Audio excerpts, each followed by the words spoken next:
Hello, as your workforce care nurse, I want you to know before burnout, there is work fatigue. Work fatigue is a chronic job stress that has begun to affect you mentally, emotionally, affect your body, your ethics, your spirit. It often appears before disease fully manifests. That is why Black career women and registered nurses may present to their doctor with these complaints of non-specific complaints of mental illness, physical illness, fear, anxiety, things like that. And they walk away from the doctor's appointment without a definitive diagnosis. It's not that your symptoms are not real. It's not that the doctor is not even is dismissing you. You're not confused, you're not being unseen. They're not ignoring you, okay? They're just you haven't developed or manifested the disease yet, and doctors primary role is for the diagnosis and treatment and disease management, not prevention. It is a nurse's job to prevent death, disease, and injury from medication, from medical harm. Workforce care is designed for that prevention that takes place for assaults that take place in the workplace.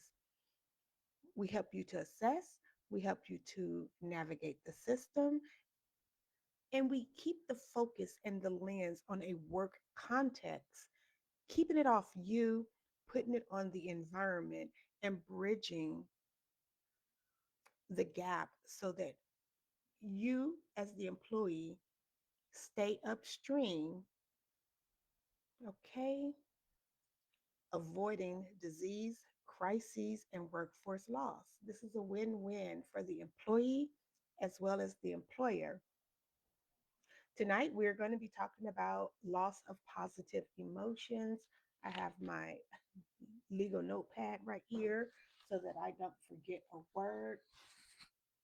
Bear with me as I read through it because last week we did talk about emotional blunting. This week we're talking about loss of the positive emotions, which is pretty much the same thing, but I want to talk a little bit more in depth about the positive emotions and why you actually need them.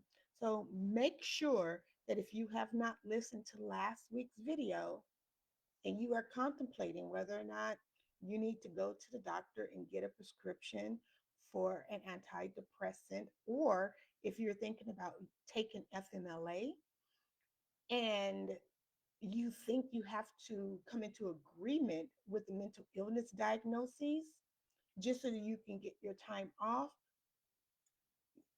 watch the video, connect with me, ask questions before you enter into the medical system.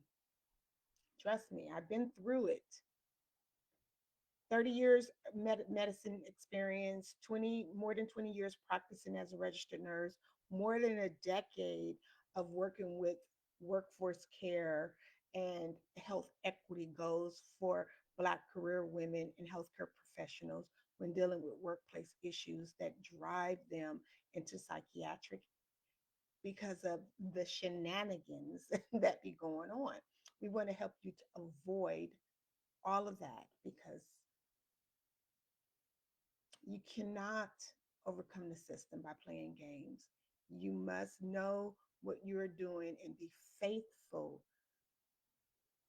Practice good faith, practice good strategy, stand at the policy that is there for you, know what your rights are, trust in the living God, follow Jesus Christ, Yahuwah HaMashiach, follow him. Follow the truth, the way, and the life so that you move through the system without falling victim. You move through the system without succumbing to premature death, injury, poverty, regret, America's public health crises. You can do this, okay? I did it. I come here so that I can share with you what God has done for me so that you can be in the right position to have the good thing happen to you as well. And of course, my phone rings. Hold on. Okay.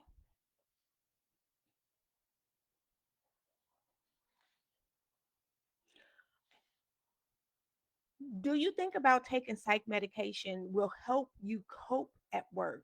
Do you think taking psychiatric medications will help you cope at work?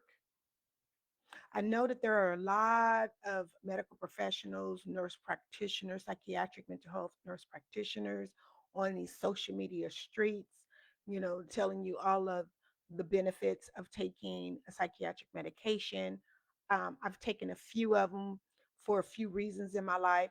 Not one of them did I believe that I was depressed, just going through normal everyday life.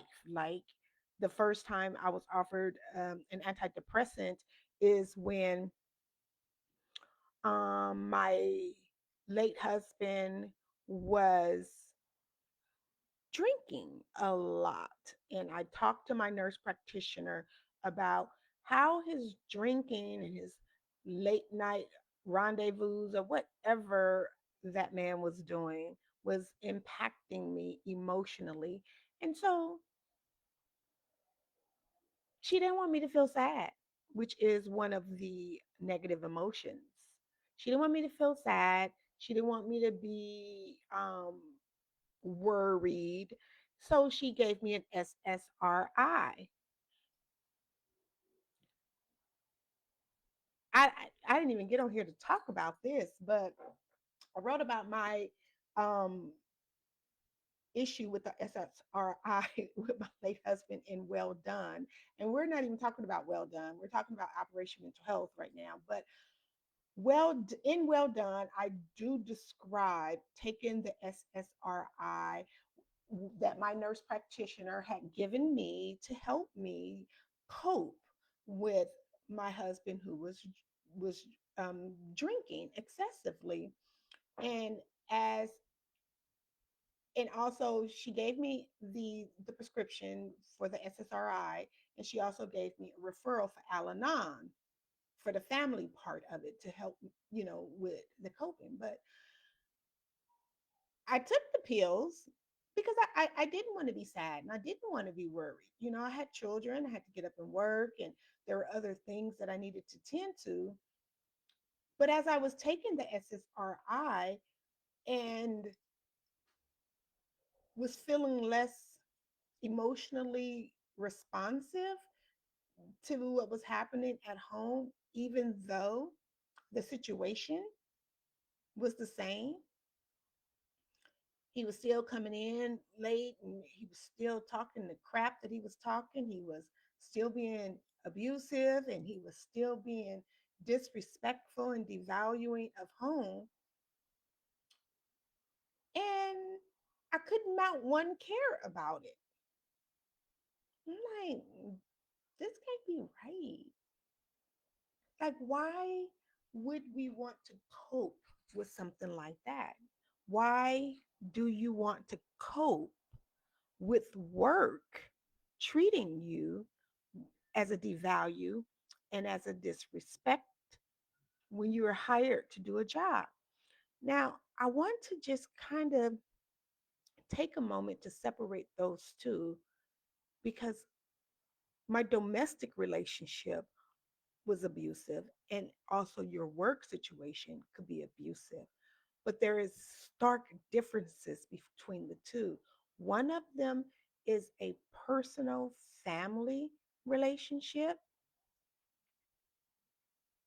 You're dealing with people.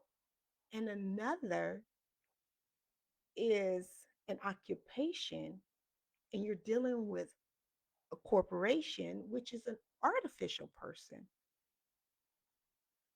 So, one of them, you have a set of rights and responsibilities and conditions of employment that you must exercise to move through. The other one, I'm not going to tell you what to do with your marriage. I'm not even going to tell you what I did with mine, but I wanted to draw um, a comparison and contrast between the two of those things because when I talk to a lot of women who are dealing with workplace issues, they kind of handle it the same way they would handle a domestic and intimate relationship. They share letters with me that they want to write to their employers, and it might as well start off with Dear John, I've given you 10 years of my life, and this is how you're treating me. And I'm like, ooh, we have to think a little bit more logical without our feelings attached to it so that we can move through the system being used by God.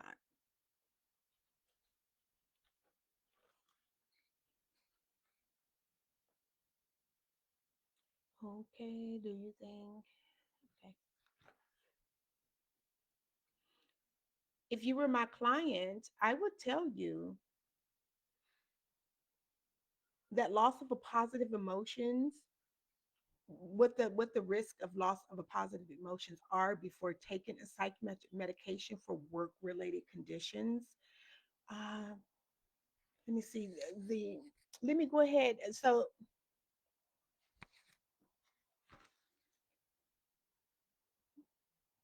the loss of the positive emotions is the inability to feel positive emotions such as joy, pleasure, or excitement.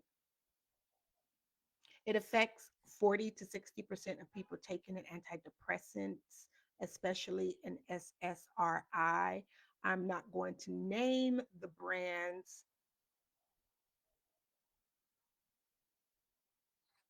They feelings be getting hurt, so I'm not going to name no brands. They do work successfully at numbing the negative emotions. SSRI does. Psychiatric medications work successfully at numbing emotions like sadness, fear, anger, and worry.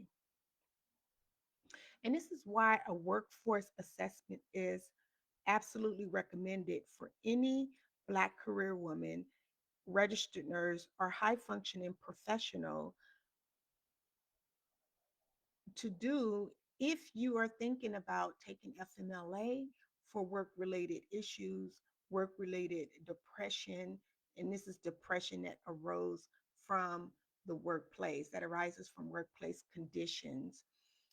These are not your mental illness, is like a clinical diagnosis. Although, if you go to the doctor about work related stress, many of them will tell you not to talk to them about what's going on at work, that we want to leave work behind. Leave work at work. Talk to me about your symptoms.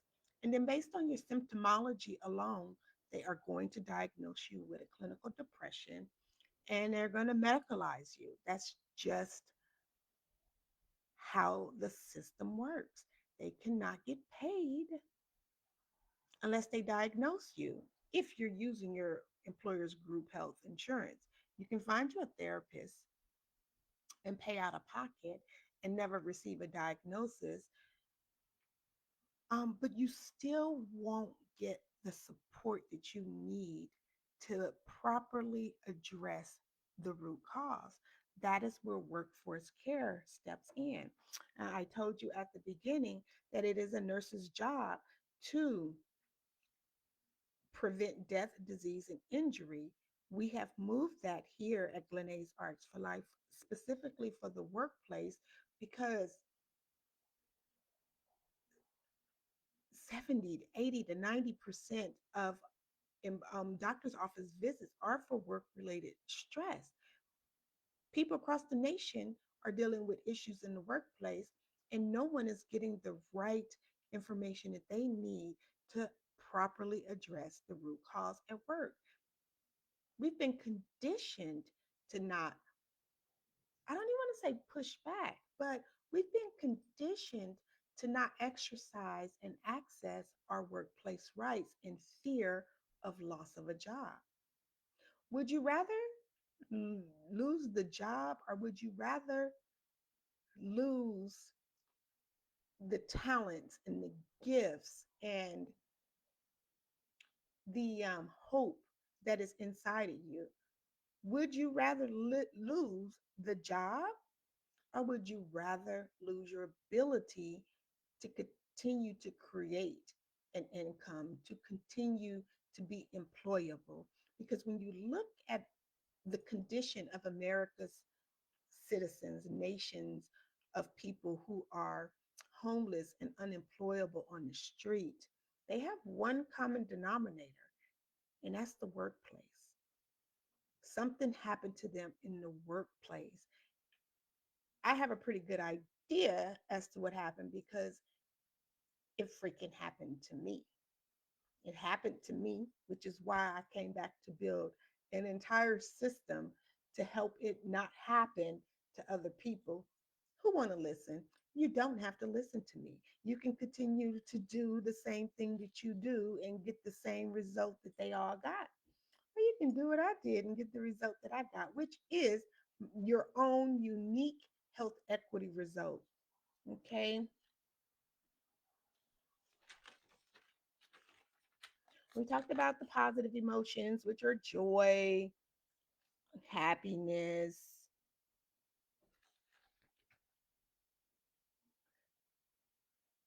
You don't want to lose those things because you want to be able to handle the issues at work.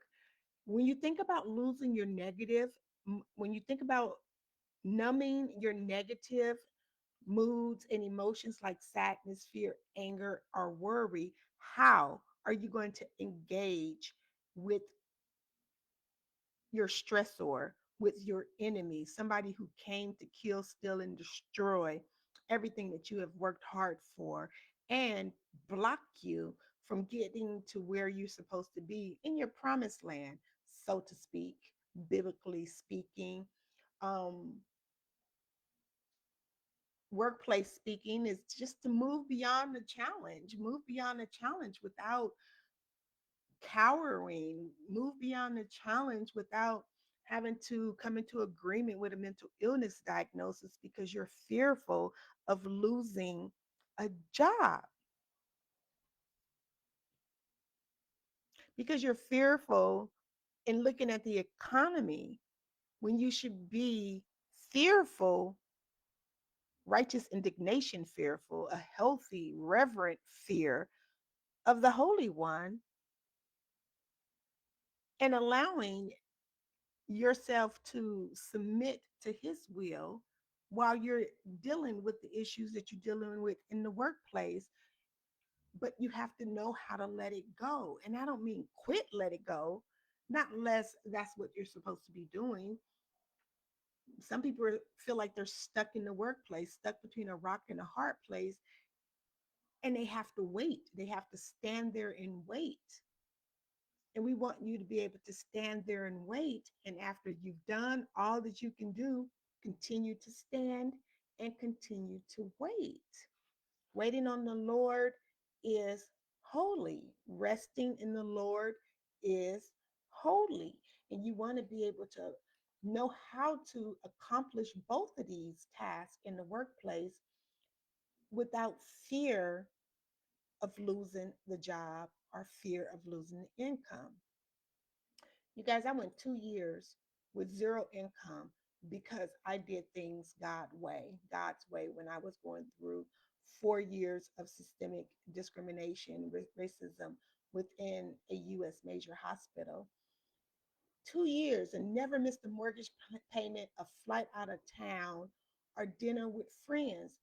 I cooked every day. I rested. I healed. I wrote my first book. When you talk about health equity, what do you see for your life?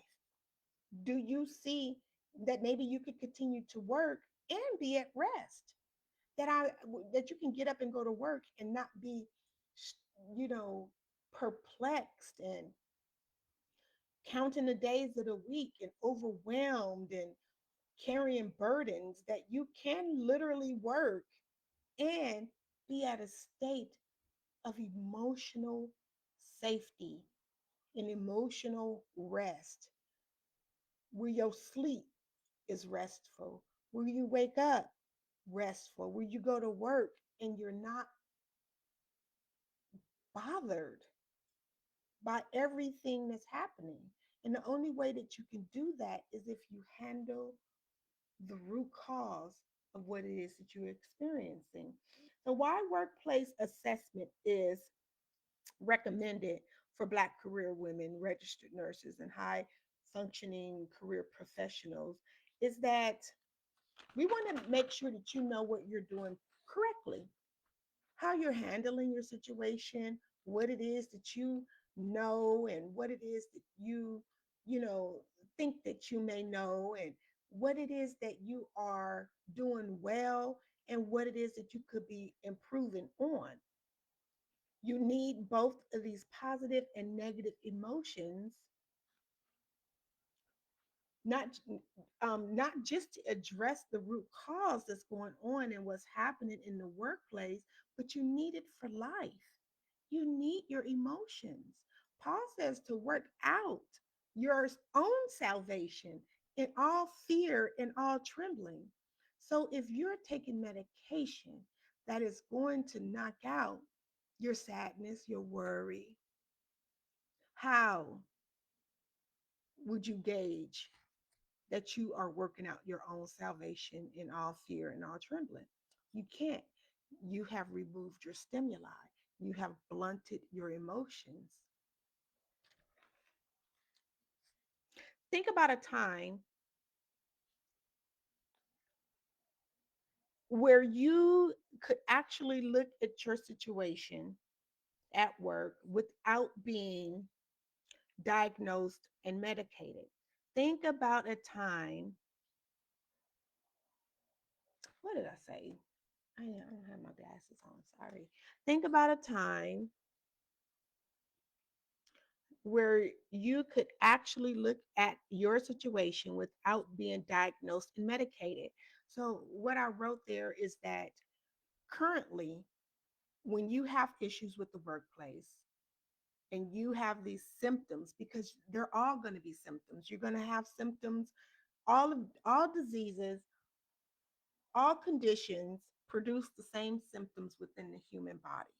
You can't get away from that. That's why doctors do differential diagnoses, so they can get in at least the right ballpark of giving you an accurate diagnosis. But when you think about how many of your coworkers, myself included, went to the doctor because of my workplace condition and I got diagnosed with the disease. I got put on medication that was going to suppress my stimuli so that I don't have to bear the burden of negative or positive emotions, that I can just go back to work and do the work and continue to produce for my employer, because we all need a job. We all need a job, but I'm gonna, I'm gonna stay off that. We all need a job.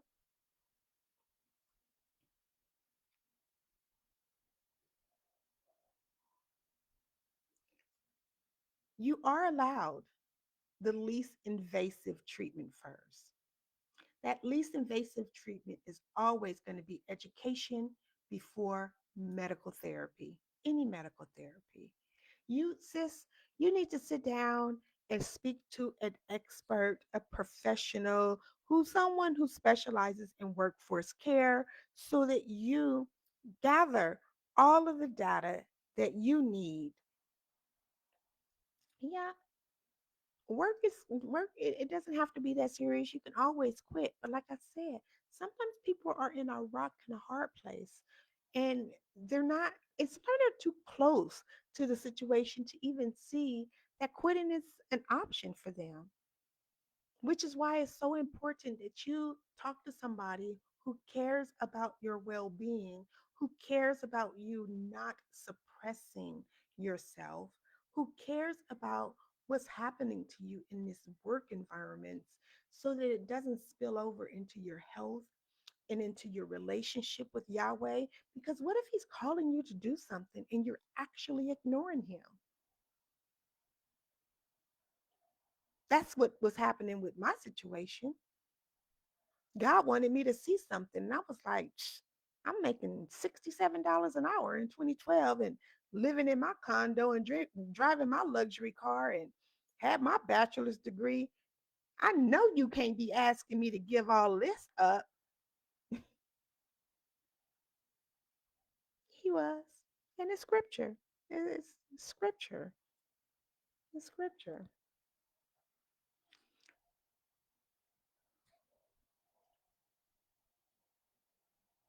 You are allowed to get the least invasive treatment first. That's education before medical treatment, especially for job stress or depression symptoms arising from workplace conditions. Sis, I want you to imagine getting the workforce care you need to address the workplace so that you can gauge how well you are already coping and then get the support to protect your equity goals. My health equity goals was building a business, writing 2 books, living my life in peace, being disease free and not on any medication. Those are health equity goals. Health equity goals for me, and I didn't even see it moving into it, but that's just how God worked. I didn't want to ruin my relationship with him because you know I was believing that I was going to lose everything when he was saying if I save it I'm going to lose it, but if I lose it for his sake then I'll find my life. That's the promise, that's the scripture, that's the gospel. Many people, not just blacks and RNs, disease begin in the workplace because of job stress that's lasting them longer than 6 weeks. Protecting your emotions is so important. Workforce care turned protecting your positive and negative emotions are so important that workforce care, when you sit down with us, we turn the focus off of you, making you diagnosable, and putting the lens on the environment, diagnosing the environment. How about that? How about you have your symptoms, your positive and negative emotions? You sit with a professional who specializes in workforce care, and then you can focus on what the root cause is, not to cause trouble in the workplace, you guys. This is not about rebelling in the workplace. This is about your inheritance. This is about your future. This is about your gifts and your talents that's left at the table when you run, when you turn your back on a calling. This is not about devaluing your employer, because if you really want to understand policy, this is you accessing your policy. This is doing exactly what your employer had asked you to do when you were hired. Nothing that we do here at Workforce Care is against your employer's instruction. It's just against the narrative. Going against the narrative isn't wrong. Going against the narrative is completely right. Going against the law is wrong. And that's gonna end you up with early death, disease, and poverty and injury from medication. Not going against the narrative.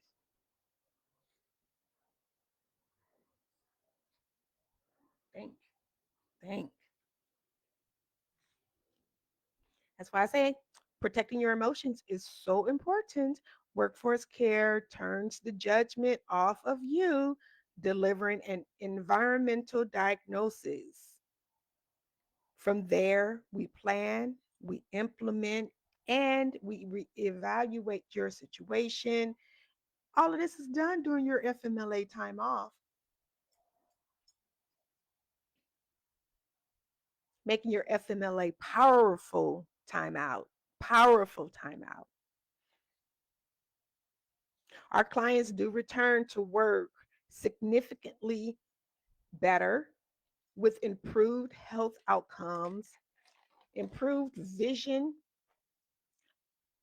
clarity, and understanding of their employment accountability, employment rights, accessing their employee rights,